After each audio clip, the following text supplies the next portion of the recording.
एक ऐसा passenger plane जो दुनिया में सबसे ज्यादा महंगा बिकता है। इसे 44,000 टाइम्स टेक ऑफ करना था और उतने ही टाइम इसे लैंड भी करना था। लेकिन अचानक से जब ये क्रैश होता है और अपने 15 साल के इतिहास में जब ये प्लेन पहली बार क्रैश हुआ, वो भी इंडिया में अहमदाबाद में, तो सवाल उठाना तो बनता ही है, क्योंकि इस प्लेन का नाम है बोइंग 787 ड्रीम लाइनर, जिसके नाम में ही ड्रीम है और इसे कहा जाता है सपनों का प्लेन। ये बहुत ही बड़ा प्लेन है और लगभग जो इसकी कीमत है वो 2100 करोड़ का ये जो प्लेन है, बहुत ही महंगा, बहुत ही लैविश और बहुत ही लग्जरियस प्लेन है। और इसे एक जगह से दूसरी जगह जो लंबी दूरी की जो यात्रा होती है उसके लिए इस्तेमाल किया जाता है। लेकिन इस प्लेन की जब से क्रैश हुआ है तब से बोइंग के शेयर टूटने लगे हैं और सवाल उठना शुरू हो चुका है कि 15 साल के इतिहास में इस प्लेन में ऐसी क्या गड़बड़ी हुई कि अचानक से ये प्लेन जमींदोज हो जाता है।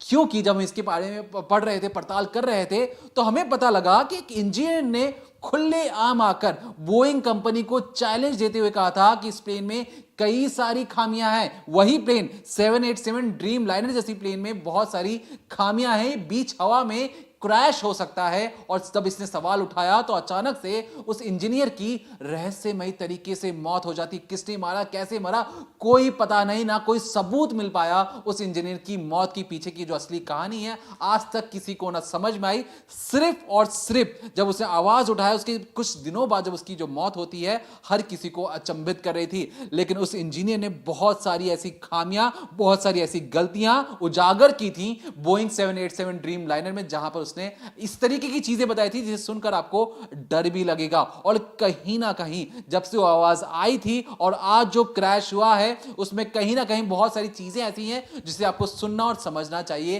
कि असल में बोइंग कंपनी में इस प्लेन के अंदर आखिर दिक्कत क्या क्या चीजें हैं। तो ये जो बोइंग 787 ड्रीम लाइनर है, जैसा कि दीपक ने बताया कि जो इसकी अवधि चक्र है वो करीब करीब 44,000 की ये उड़ान अभी कर सकता है। और इससे लगभग 11.5 साल पुराना ही ये प्लेन था और इसने जो उड़ान की थी वो सिर्फ 7,000 की थी। अभी इसके पास जो टाइम था वो 30 से 50 साल का और था। लेकिन इसके बावजूद इस प्लेन में कई सारी ऐसी खामियां हैं जो कई पहले से चली आ रही हैं, जिसके लिए इस पर 3 महीने का बैन भी लगा था और उसके बाद इस तरह से एक हादसा हो जाता है। अब इस हादसे की अगर मैं आपको 2 तस्वीरें दिखाऊं तो तस्वीर देखिए, यहाँ पर आपको जो प्लेन दिख रहा है ना, किस तरीके से उसका जो पिछला हिस्सा है एक बिल्डिंग में धंसा हुआ है। और इसके बाद दूसरी तस्वीर देखिए, यहाँ पर आपको एक मेस जैसा लग रहा है कि जो बच्चे हैं, जो स्टूडेंट हैं, वहाँ बैठकर खाना खाते हैं। और आपको दिख रहा होगा टेबल्स हैं, चेयर वगैरह पड़ी हुई हैं, यहाँ पर बच्चे खाना खा रहे होंगे।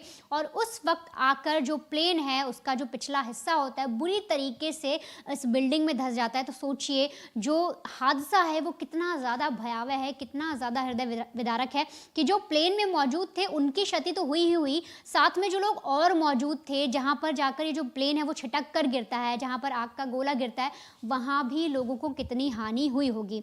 तो दरअसल जो बोइंग 787 है 2009 में इसकी शुरुआत होती है और 2011 में इसे ANA को डिलीवर किया जाता है। इसके बाद जैसा दीपक ने शुरुआत में बोला कि 15 साल का इसका इतिहास रहा है कि ये जो प्लेन है ये अब पहली बार इसका क्रैश हुआ है। लेकिन इस पर आरोप पहले भी कई बार लगे हैं। हर बार ये कहा गया कि जो प्लेन है ये हवा में जाके टूट सकता है, इसके जो पार्ट्स हैं वो ठीक से जुड़े नहीं हैं, इसके अंदर एक ऐसी गैस से भरी हुई एक बैटरी है जो कभी भी फट सकती है। कई तरीके के आरोप लगे, बहुत सारी चीज़ें लगी। लेकिन उसके अलावा बोइंग 767 को रिप्लेस करके एयर इंडिया ने बोइंग 787 लिया था। लेकिन जो विवाद है, जो कंट्रोवर्सी है इस प्लेन को लेके, अब आपको एक एक करके हम वो डिटेल में बताते हैं। दरअसल इसमें सबसे पहला जो विवाद है इसको लेकर वो ये है कि लिथियम जो इसकी आयरन बैटरी है वो फट गई थी। और कैसे फट गई थी? दरअसल एक प्लेन जो है वो उड़ान भर देता है, यानी टेक ऑफ कर देता है, और दूसरा प्लेन रनवे पर खड़ा होता है कि तभी जो बैटरी है दोनों ही प्लेन की फट जाती हैं। तब इस पर पहली बार आरोप लगा था। दरअसल जनवरी 2013 में 2 नए ड्रीम लाइनर जो हैं 787 के 8 वो जापान ने लिए थे और वहाँ पर ये जो प्लेन थे वो खड़े हुए थे। इसमें से एक प्लेन जो है वो टेक ऑफ करता है, एक वहीं पर एयरपोर्ट पर मौजूद था। तभी जो इनकी लिथियम आयन बैटरी होती है वो फट जाती है और प्लेन जो है उसमें आग लग जाती है। और उस वक्त जो प्लेन टेक ऑफ कर चुका था उसकी इमरजेंसी लैंडिंग कराई गई थी। इसके बाद जो एविएशन एडमिनिस्ट्रेशन होता है वो जब चेक करते हैं, सारा इन्वेस्टिगेशन करते हैं, तब जाकर बोइंग 787 पर 3 महीने का बैन लगाया जाता है। कहा जाता है कि जो प्लेन है ना किसी को दिया जाएगा, ना खरीदा जाएगा, ना इसके प्रोडक्ट्स जो भी हैं उस पर काम किया जाए, और तो और ये जो प्लेन है जिन जिन के पास चला भी गया है वो इसकी उड़ान नहीं करेंगे, यानी अपने पैसेंजर्स को बिठाकर इस प्लेन से अब उड़ान नहीं भरी जाएगी, इसे कोई भी पायलट नहीं चलाएगा। इसके अलावा दूसरा जो विवाद होता है, दूसरा जो आरोप लगता है बोइंग 787 पे, वो 2020 से 22 के बीच में लगता रहा और लगातार कंट्रोवर्सी चलती रही, लगातार आरोप लगते गए और कहा गया कि जो बोइंग 787 है इनके जो जोड़ हैं, यानी कि जो पार्ट्स बनाए गए, जो चीज़ें जोड़ी जाती हैं उनमें गैप हैं, वो ठीक तरीके से जुड़े नहीं हैं।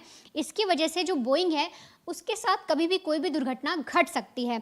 और जब ये सारे आरोप लगाए गए, मैन्युफैक्चरिंग डिफेक्ट बताया गया कि जो भी बनकर आ रहे हैं, जो भी पार्ट्स बनकर आ रहे हैं वो ठीक से जुड़े नहीं हैं, एक साथ मजबूती के साथ टिके हुए नहीं हैं, और जिससे वो कभी भी कोई भी खतरा हो सकता है। और इसको लेकर जब एविएशन जो एडमिनिस्ट्रेशन होता है उन्होंने फिर से चेकिंग की, हर तरीके से पड़ताल की गई, इन्वेस्टिगेशन होती है, तो उन्होंने अपनी गलती मानी, यानी कि ड्रीमलाइनर बनाने वाली जो कंपनी है वो खुद मीडिया के सामने भी, पूरे समाज के सामने भी इस चीज़ को लेकर माफ़ी मांगते हैं कि उन्होंने एक मैन्युफैक्चरिंग डिफेक्ट किया है और जो गैप्स हैं वो बहुत ज़्यादा हैं, जिसकी वजह से विमान टूट भी सकता है।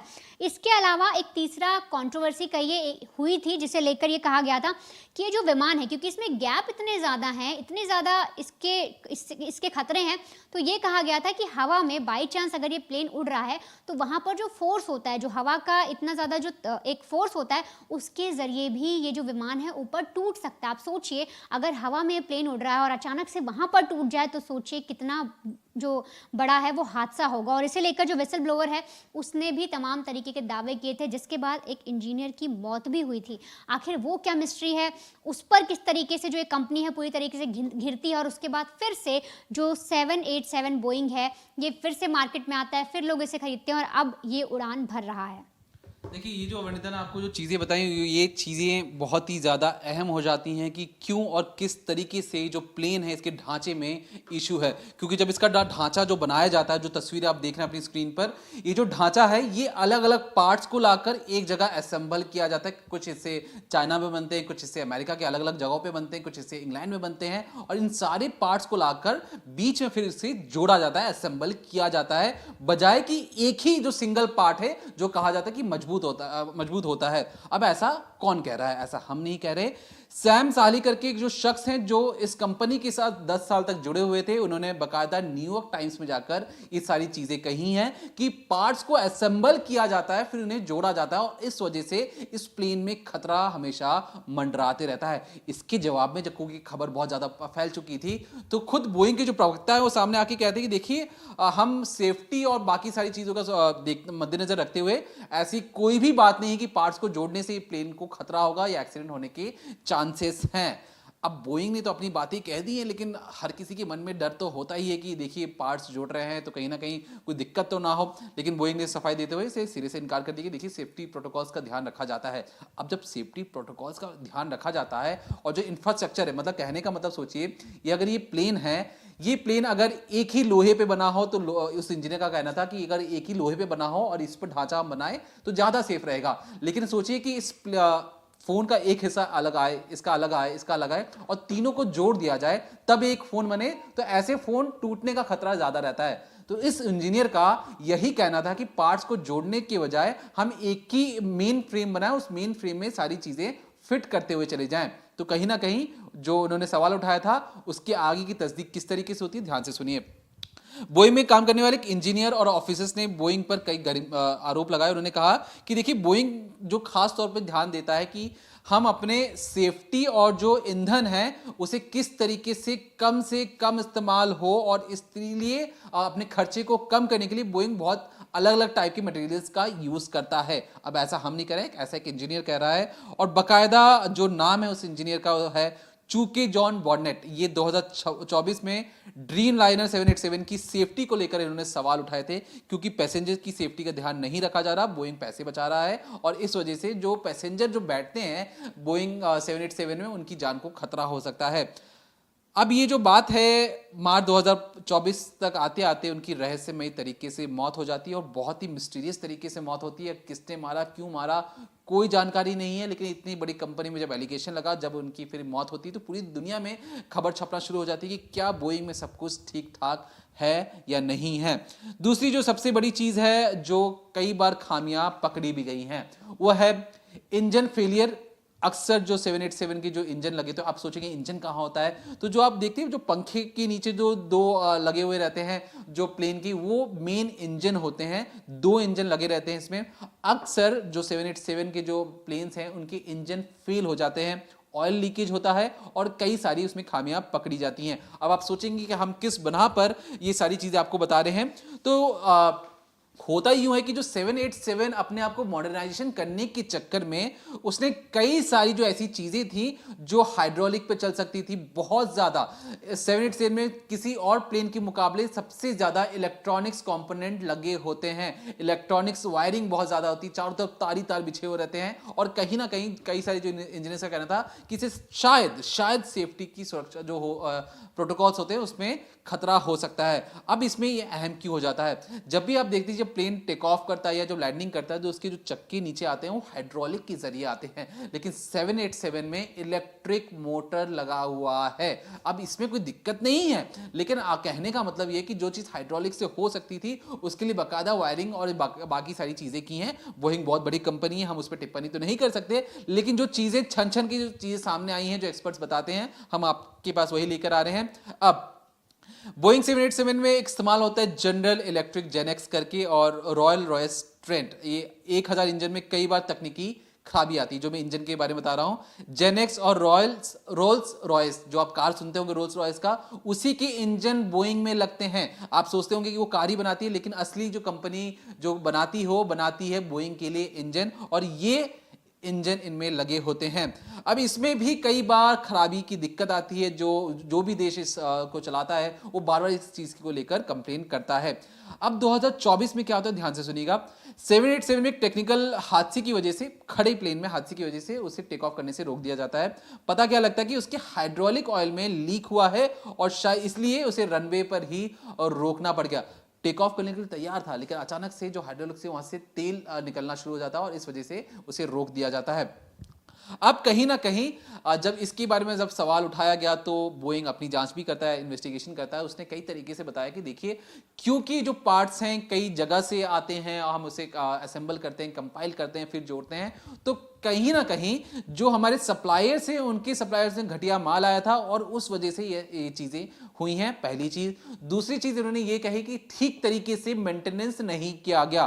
कहने का मतलब ये कि अगर आपके पास प्लेन आया है तो उसमें ऑयलिंग का, नट बोल्ट का, हर एक चीज का जो ध्यान रखने का जो काम है वो मेंटेनेंस टीम का होता है, और मेंटेनेंस टीम ने ठीक से काम नहीं किया, इस वजह से सारी तकनीकी चीजें आई हैं। उसके बाद एक तरीके से टेम्परेरीली 787 प्लेन को ग्राउंडेड भी कर दिया जाता है। अब इसके बाद जो चीज़ें हैं वो हर किसी के सामने आई हैं।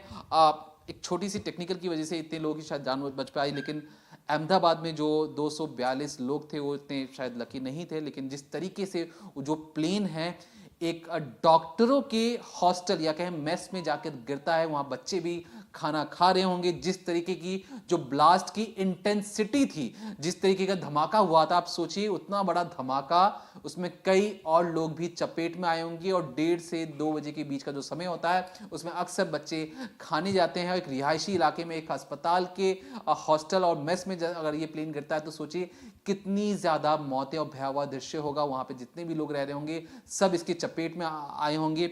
लेकिन फिलहाल हम ऑफिशियल जो डेटा है उसका इंतजार करें कि जो नंबर आंकड़े आएंगे हम आप तक बता पाएंगे। और इस पूरे प्लेन क्रैश के पीछे असली वजह जो है वो है छिपी है ब्लैक बॉक्स के अंदर। एक ऐसा बॉक्स होता है, एक ऐसा सिस्टम होता है जो अब कितना भी धमाके आ जाए उसमें बहुत 5000 डिग्री सेल्सियस की टेम्परेचर को झेलने की क्षमता होती है। प्लेन के पीछे वाले हिस्से में रखा जाता है और जो प्लेन का जो पीछे वाला हिस्सा है वो अभी भी इंटैक्ट है, उसे जला हुआ नहीं है, वो बिल्डिंग में धंसा पड़ा हुआ है।